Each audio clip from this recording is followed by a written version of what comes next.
So the problem we face in relationships is that people want to find relationship before they really know what they're doing, who they are, why they're here, what their destiny might be. They just want a relationship. They want to fill that void of emptiness and loneliness.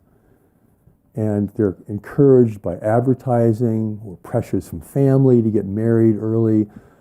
They're pushed by their own insecurity about they don't know who they are and they don't know how to be, and they're having a relationship and I'm not having a relationship, so what's wrong with me? Can you all relate to this? Good, okay. So what happens is people establish relationships prematurely. These relationships are partial or even often very destructive. So you end up with failed relationships, failed marriages, failed families, and a lot of personal pain and agony along the way. And some of this personal pain and agony can have a real damaging effect on someone's life and future. So this is a serious problem. This is a serious dilemma. And if you look at the condition of people's relationships in the world, which you can see all around you, it is clear we need a real upgrade. We need a big upgrade. I feel that romance, for example, is one of the most destructive human activities in the world. More energy is spent and lost, more time is spent and lost, more suffering is engendered with little to show for it than most other human endeavors, except for war.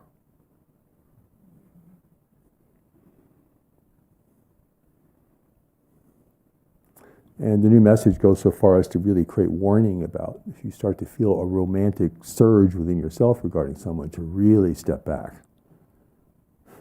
You're heading into dangerous territory. You don't know what you're doing, but something's compelling you. And you want to stay grounded as you can if that does happen. So this is the big problem with relationships. People want relationships before they want to know what they're doing in life, really doing in life. And people bring that into the new message when they come to study here and they learn about relationships and higher purpose, which to them looks like a super romance. It's like the biggest, most glorified, most awesome romance you could have, to have romance and higher purpose. And of course, that just ignites the flame, turns up the burner on your stove, right? On your passionate stove.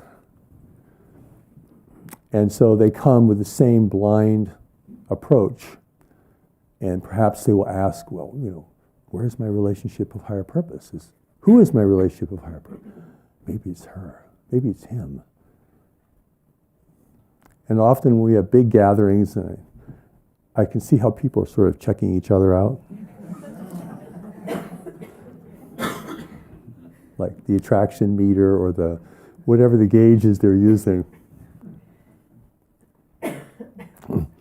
And we just do that unknowingly, unless you can hold yourself back or say, whoops, I'm not going to do that with these people.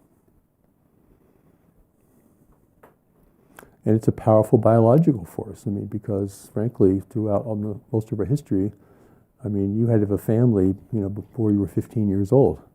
Because you're only going to live to be 35 or 40 or less. And so time was of the essence to reproduce. And so that's all wired into our biological code.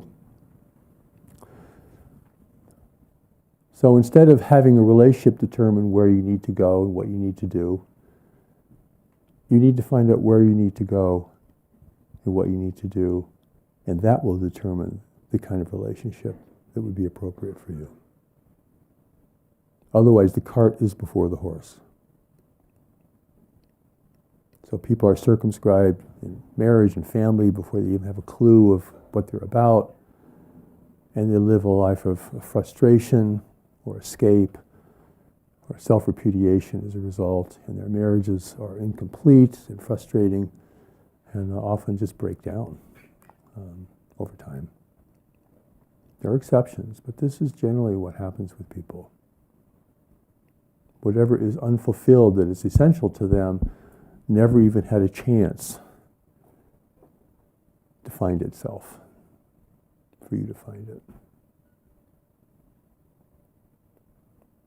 So I tell people, purpose and direction come first. Relationships, if they're meaningful, come later. Instead of the other way around.